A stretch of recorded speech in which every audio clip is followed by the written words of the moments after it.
Sir, among the criticisms daw, sir, ay parang sabi niyo po na mag-run kayo under an anti-corruption platform, pero may mga corruption allegations din daw po kay former President Rodrigo Duterte. Paano po yun, sir? Attorney, ano po yung sinayin natin?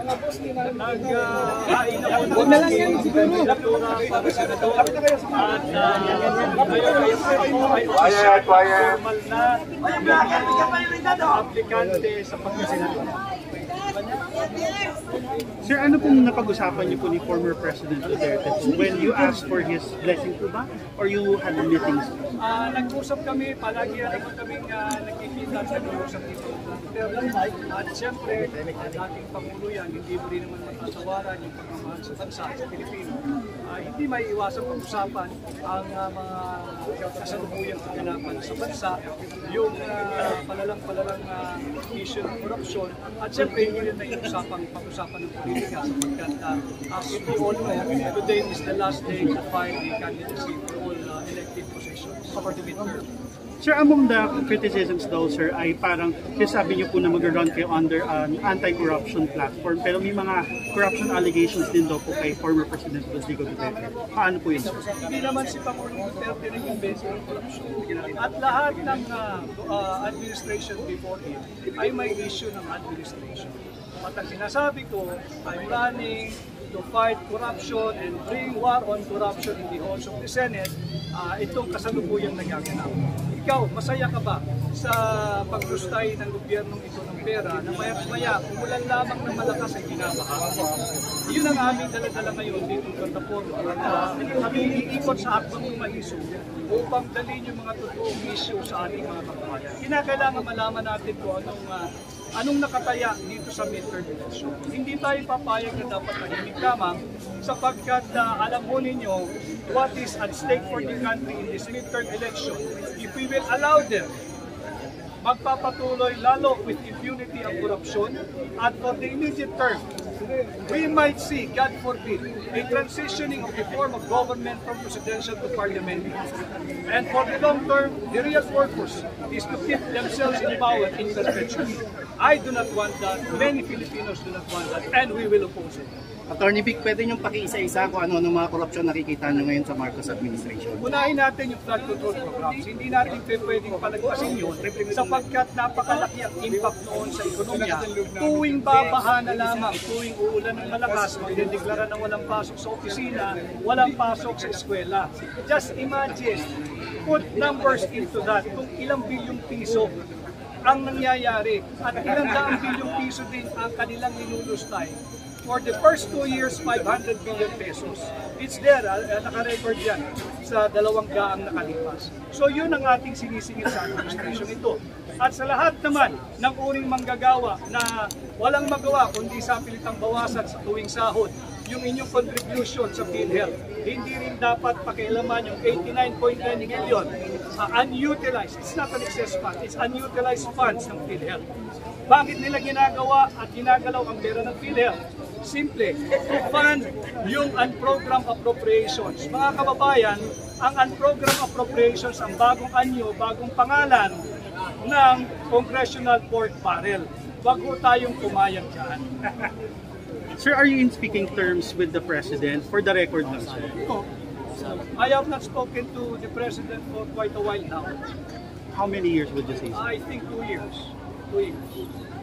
Sir, just last question for me. If you win in the Senate, sir, magagamit niyo po ba yung mga information na kuha niyo po when you were ES to, investigate? Well, not only that, but information that are being suppressed, but somehow are managed to get out into the consciousness of the public.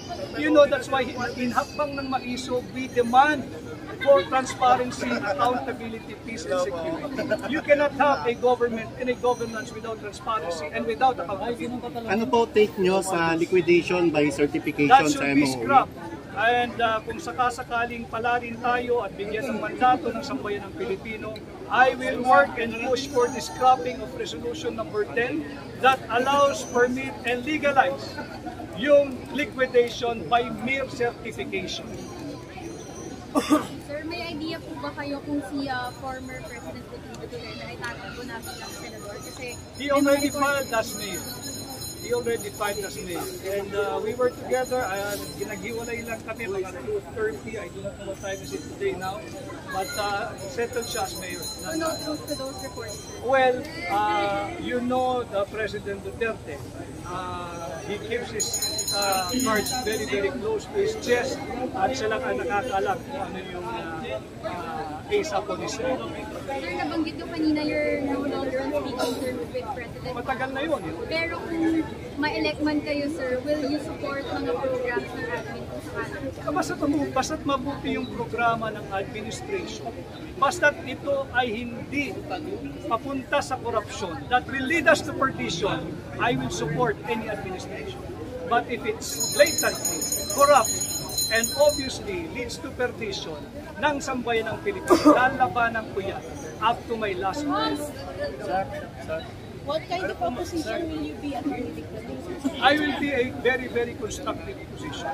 I will always side with the Filipino people.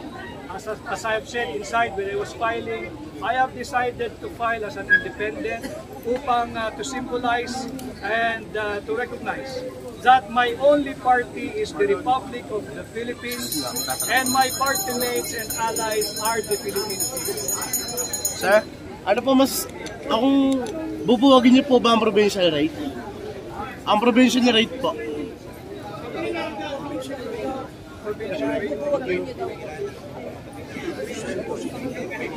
Ano po masasabi niyo sa provincial rate ngayon? Provincial rate. Opo. We have to, may mga established mechanism. We have to hear them first. Wala tayong magagawa, maraming proposal, but we have to go through the established mechanism when it comes to wage increase or wage hikes. We'll listen to them. Thank you po. Okay? Sir, kasama niyo ba si former presidente na pumunta? Hindi ko alam kung makakaabot pa siya rito. But we were together dito sa, we had lunch kanina. Kaya lang ang dami, sa Manila, dito siya. Isama Pero kami. hindi niyo po kasama nag-file ng... Naku, ang daming nakapila sa kanya doon sa venue kung saan kami nagkita, yung mga nais siyang makausap at nais na magpa-endorso sa PBB. Attorney Vic, will Ms. Cathy Bina and Attorney Glenn Chong raise your hands or ano po, kakampanya po kayo? Nasagot niyo po sila. Oh, Ms. Cathy Bina, Gentelcho. Yeah, the fact that they're here and wearing black, I think malinaw pa sa malinaw na sila ay tutulong at isusulong ang ating kampanya at tayo ikakampanya. Thank you, sir. Thank you po. Thank